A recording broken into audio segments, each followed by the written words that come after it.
오늘도 하나님 앞에서 우리 만남을 주신 것 참으로 감사함을 드립니다.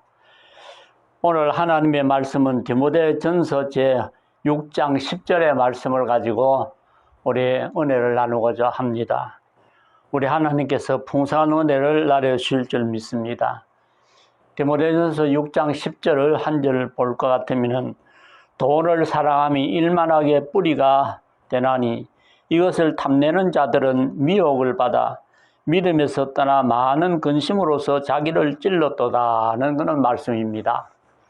이 말씀에서 우리가 하나님 앞에서 풍성한 은혜를 받아 누리게 되는 귀한 은혜의 역사가 일어나기를 축원함을 드립니다.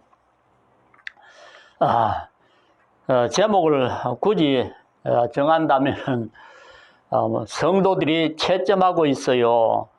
성도들이 채점하고 있어요. 성도들이 누구를 채점하고 있다는 것인가? 목사님을 채점하고 있습니다. 목사님은 성도를 채점하고 또 성도들은 목사님을 채점하고 있다는 사실을 믿어야 됩니다. 저는 오늘 말씀 들어가기 전에 저희 소개를 먼저 잠깐 드리고자 합니다. 저는 신앙생활을 해오던 중 결혼 전에 교회 당회에서 서리집사 임명이 되어가지고 결혼 전부터 교회 재직원이 되었습니다. 그래서 교회의 흐름과 또 교회의 그 재정 문제, 또 정치, 기관 운영, 그 외에 제반 교회 문제를 보고 있었습니다. 보고 배우고 했습니다. 그러다가 결혼을 했고 좋은 아내를 만나서 지금껏 잘 지내고 있습니다. 그런데 제가 평신도를 교회를 섬기다가 목사 안수를 언제 받았느냐, 50살 때에 안수를 받고 목회 초년병으로 발걸음을 뗐습니다. 제가 재직으로 있으면서 여러 집사님들과 함께 자리를 하려면은 자연히 교회 이야기가 나오게 마련이었습니다. 나는 이때 경험을 살려서 다른 목사님들이 보고 느끼지 못했던 그런 일들을 내가 겪었기 때문에 목회를 할 때 일반 재직으로서의 교회에 섬겨온 그 경험이 상당히 유익을 가져오게 되었던 것입니다. 그런데 일반 재직으로 있을 때 모이면은 나쁘게 말한다면 목사님에 대한 험담이요, 또 거기에 대한 진담도 있습니다. 그런 말이 나오게 되고 또 좋은 뜻으로 보면은 목사님을 검증하더라 이 말입니다. 그런데 재직들은 성도들이 목사님에 대한 검증을 하지 않을 수도 없습니다. 그 이유는 나의 마음의 생각과 또 가정과 사업체들을 이 목사님에게 맡기고 지도를 받고 해도 되겠는가 검증을 하지 않을 수가 없더라고요. 더욱이 가장 귀한 영혼을 그분에게 맡기고 가게 되기 때문에 내 영혼, 내 가족의 영혼을 맡길 수 있는지 없는지 검증이 당연하다고 보아왔습니다. 그야말로 온갖 문제 다 체크를 합니다. 목사님의 개인 문제, 가정 문제, 또 사회적 대체 경험 문제, 그의 영성을 비롯해서 성도들에게 여러 가지 어떻게 대처하느냐, 상대를 어떻게 하느냐, 그런 데 관심이 많습니다. 그 중에서 가장 큰 것은 처음은 설교 문제였지만 그러나 시간이 좀 지나면 설교 문제는 별로고 목사님의 처신 문제인데 그 중에 처신에 있어서 돈 문제입니다. 제가 재직으로 있을 때 그 교회의 흐름에 가장 민감한 부분이 목사님의 돈에 대한 문제 이야기가 제일 많았던 것 같습니다. 그래서 돈 문제에 걸리면은 목사님이 어디 힘줄까지 다 이야기하고는 그런 일들도 있었습니다. 이쯤에서 본문으로 돌아가 봅니다. 돈을 사람이 일만하게 뿌리가 된다고 했습니다. 먼저 돈에 대해서 돈은 좋은 것이냐, 돈은 나쁜 것이냐의 결론을 내려진다면 어떻게 대답하시겠습니까? 돈은 좋은 것입니다. 좋은 것인데 왜 일만하게 뿌리가 된다는 것입니까? 이상하지 않습니까? 그러나 거기에 앞서서 말씀에서 돈을 좋아함이 그랬습니다. 좋아하는 것이 있으면은 그것이 곧 일만하게 뿌리가 된다는 말씀이 되겠습니다. 돈을 사랑함입니다. 돈을 사랑함이 일만하게 뿌리가 된다. 좋은 것은 틀림없습니다만은 사랑해서는 안 된다는 것입니다. 옛날 이런 이야기가 있습니다. 엿을 제조하는 그 도가가 있습니다. 옛날에는 생선도가 또 엿도가 아니면은 다른 어떤 그 도가 이런 이야기가 있는데 그 이야기가 도가에서는 이제 모여서 장사하는 데 있어서 여러 가지 이야기든지 사람들이 모여서 이런저런 이야기하는 그런 장소였습니다. 두 사람이 있는데 거기에 엿도가에서 엿이 부글부글 끓고 있습니다. 붉은 엿입니다. 아주 좋습니다. 상품입니다. 그래서 두 사람이 있었는데 한 사람은 그 엿 부글부글 끓고 있는 엿을 보면서 우와 감탄을 하고 아주 좋아하고 있습니다. 그런데 왜 좋아하느냐? 좋아하는 이유가 저 엿을 가지고 가면은 엄마가 치아가 다 빠져서 음식을 못 잡섰는데 저거 갖다 드리면은 이제 건강을 회복하고 참 좋겠다 싶어서 아주 좋은 목적으로 가져가려고 그럽니다. 근데 한 사람이 또 있습니다. 그 사람은 우와 저거 진짜 끝내주는 건데 하면서 좋아합니다. 왜 좋아하느냐? 그 사람은 밤만 기다렸다가 자기 일을 하는 도적이었습니다. 도적이 생각은 뭐냐? 도적은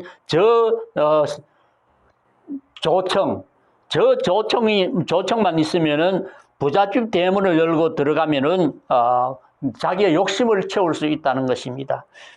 자, 여기서 옛날 부잣집 대문의 특징을 한번 살펴보면 나무로 만든 것이기 때문에 돌적이도 나무입니다. 나무로 다 되어 있습니다. 그래서 문을 열면 돌적이에서 그 나무와 나무가 부딪히는 소리가 납니다. 찌끼, 푹, 야잔 소리가 납니다. 자, 그렇게 되어지면은 도적이 들어오는 표가 나기 때문에 안 되는데, 저 엿을 가지고 가서 그 돌적에다가 이렇게 묽게 해서 딱 부으면은, 이게 도는 데 있어서 소리가 안 난다, 이 말입니다. 그래서 목적이 다릅니다. 그럼 목적이 다른 거와 마찬가지로 오늘 우리들도 돈에 대해서 생각해 목적이 선해야 됩니다. 목적만 좋으면은 돈은 정말 좋은 것입니다.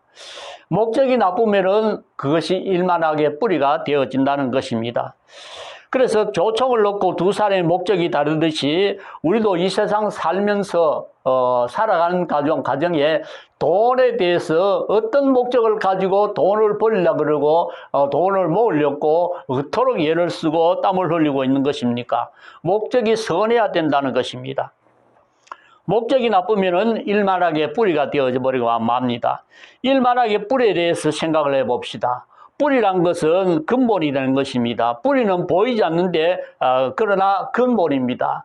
그 뿌리가 원둥치를 지탱해내고 원둥치를 살리고 이렇게 죽이고 할 수 있습니다. 여하튼 뿌리는 보이지 않으면서도 아주 중요한 것입니다. 그러면 악의 뿌리는 어디냐? 근본은 어디냐? 악의 뿌리 근본은 마귀 사탄입니다. 믿으시기를 바랍니다. 결국 돈을 사랑하면은 사탄의 노예가 되고 만다는 것입니다. 사탄의 노예가 되면 엄청난 불행을 내가 가져오게 된다는 것을 알아야 되는 것이죠.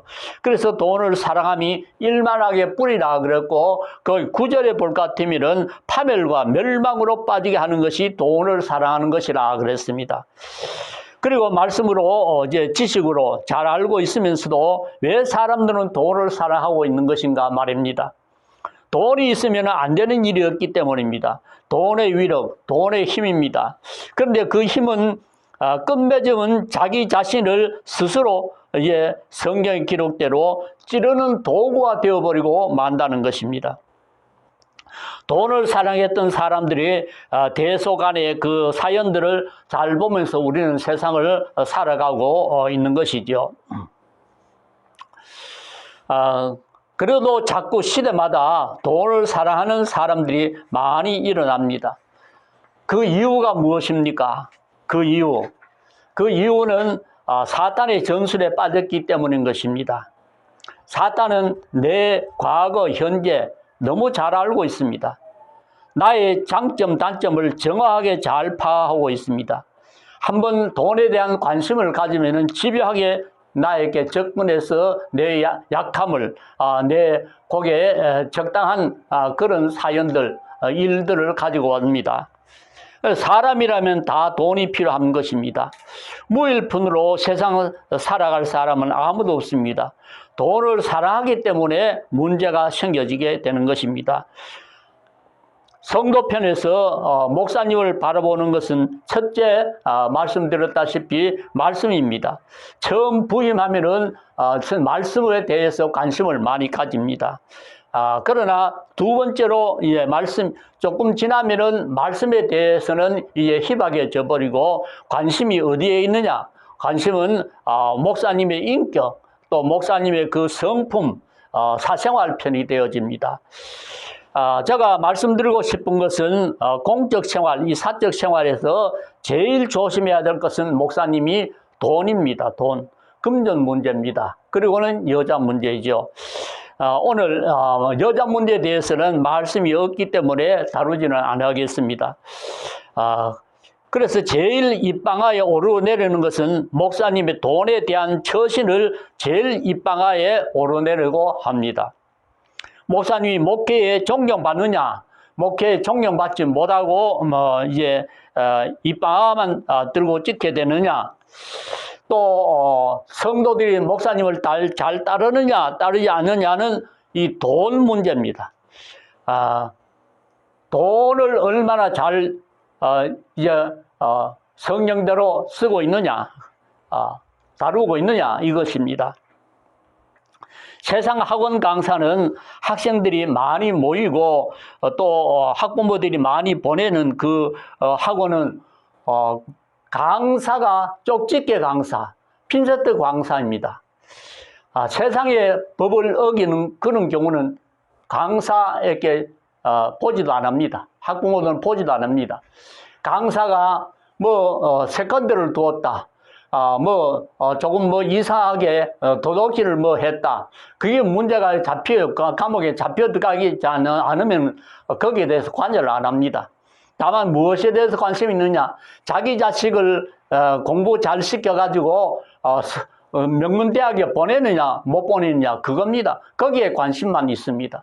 그래서 6개명을 범하든지 7개명을 범하든지 800을 범하든지 거기에 대해서는 아무런 관심이 없습니다. 그러나 목사는 다릅니다.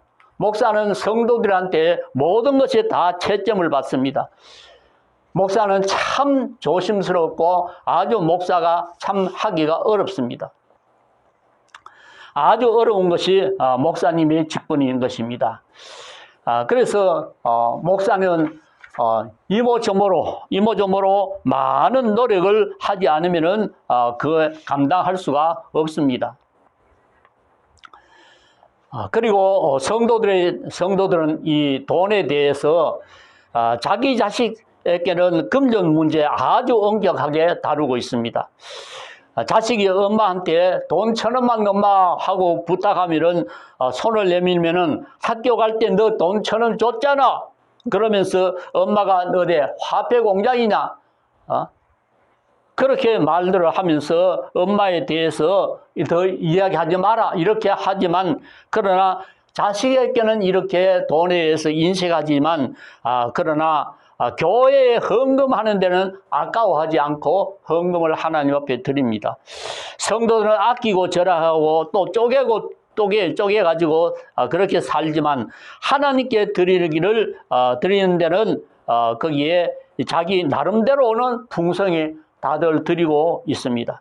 그런데 이 교회 재정 가지고서 담임 목사님은 어떻게 사용하나 하고 그렇게 아주 주시하고 있습니다.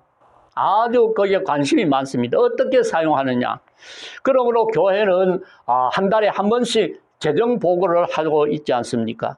거기에서 뭔가 잘못되면은 당장에 지적이 나오지요.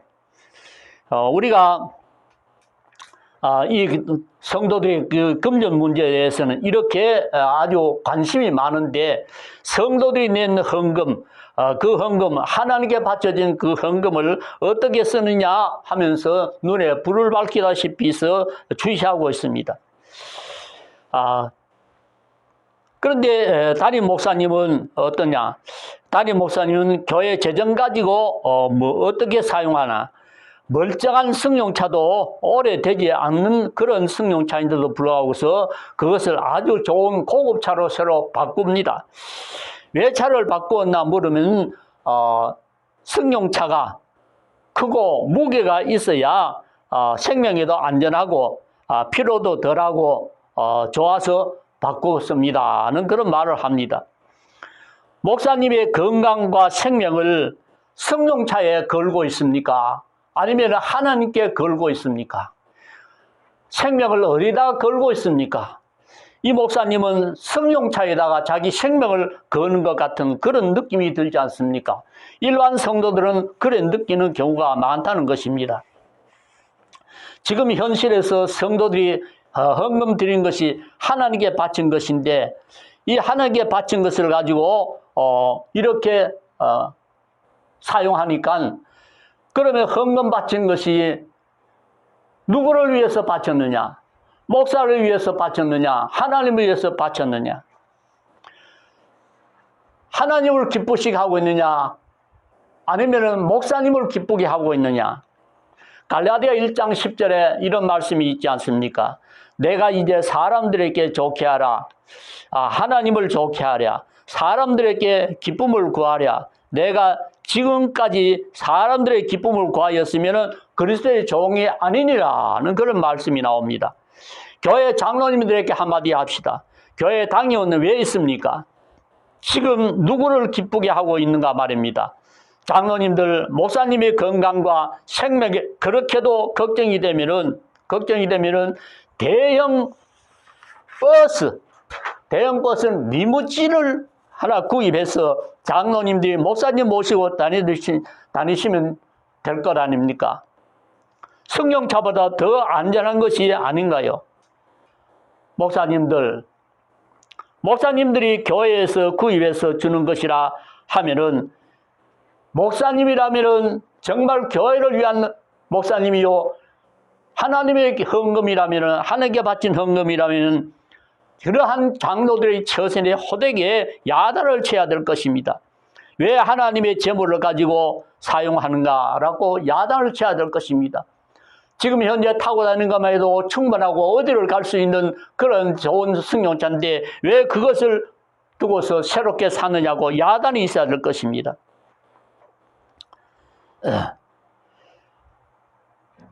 그래서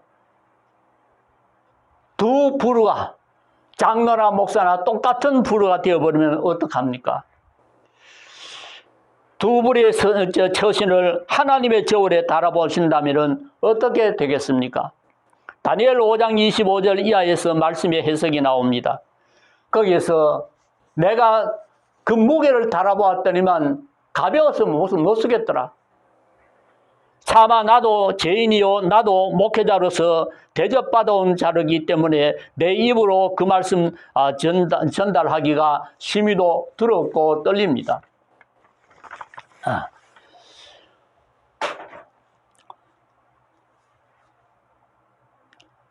부여를 누렸고 또 환대도 받았고, 이런 목사님들, 하나님 앞에서 우리 함께 겸손히 무릎 꿇고 회개하는 마음들도 가져야 될 것입니다.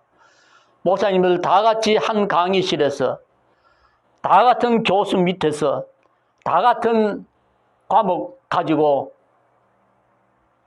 공부를 다 같이 했으면서 농어촌 교회에 가서 수고 봉사하는, 헌신하는 그런 동료들,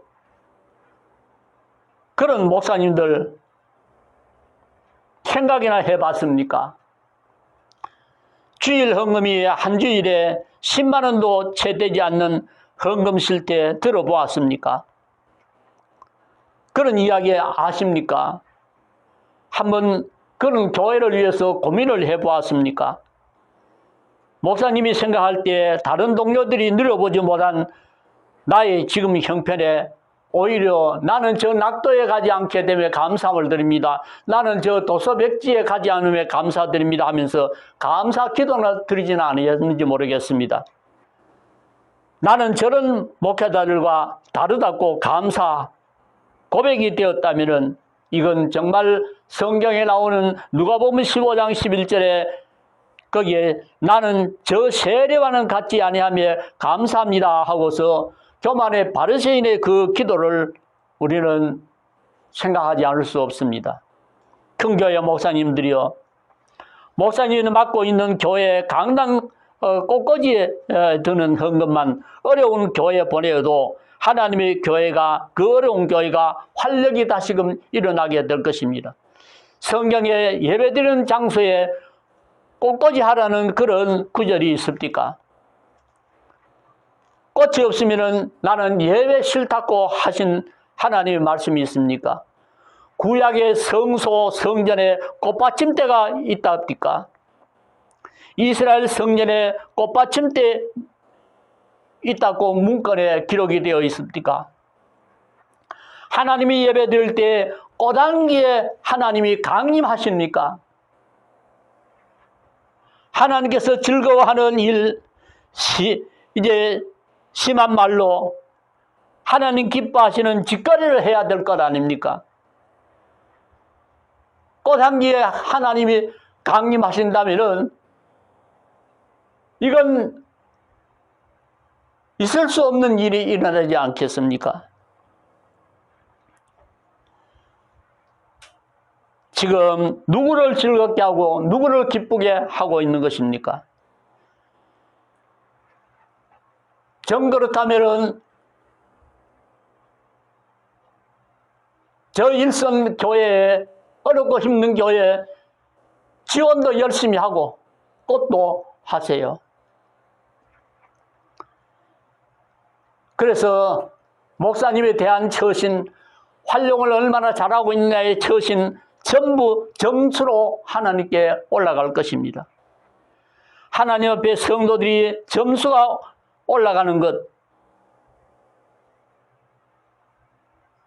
장로님들의 점수가 하나님께 올라가는 것,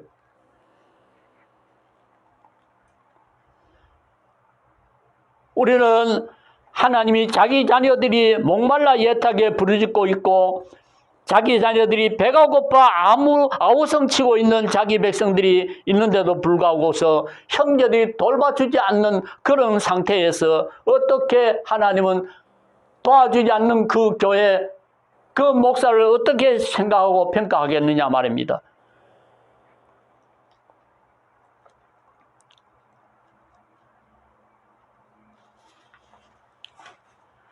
우리는 이 땅에서 정말 하나님께 주신 그 예물, 그 헌금을 바르게 잘 사용하는 그러한 자들이 되어야 될 것입니다. 교육장님들이요, 당회원들은요, 하나님의 저울에 합격점에 턱걸이라도 하면서 천국 가야 되지 않겠습니까?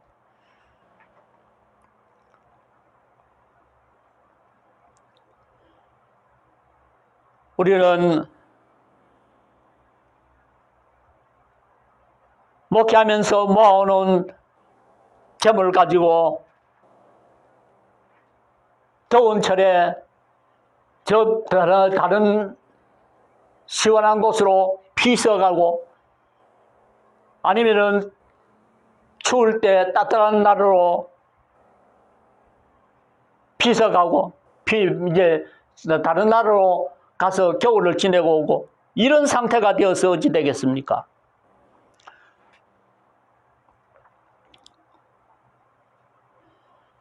목회 생활에서 모아온 재물 가지고서 좋은 승용차에 뒤트렁크에 골프 가방 싣고 다니시는 목회자님들, 정년하신 목사님들, 좀 자제하시고 하나님이 기뻐하시는 일을 하시면 어떻겠습니까? 하나님의 저울에 턱걸이라도 해서 천국 아버지의 집에 가야 될 것이 아니겠습니까? 이 말에 몸과 마음에 두드러기가 일어나는 목사님이 계십니까? 목사님 말 천국은 행함으로 가지 믿음으로 가나? 그래요, 맞습니다. 목사님 바로 알고 계시네요. 그러나 그 중에 하나 더 알아야 될 것은 천국 가는 믿음이 있다면 말씀대로 살아야 될 줄 믿습니다. 아멘. 오늘은 이것으로서 말을 맺겠습니다. 다음 기회에 좋은 말씀으로 서도록 노력하도록 하겠습니다. 하나님 감사합니다. 우리 하나님 앞에 부끄럽지 않게 살도록 기도합시다. 아멘.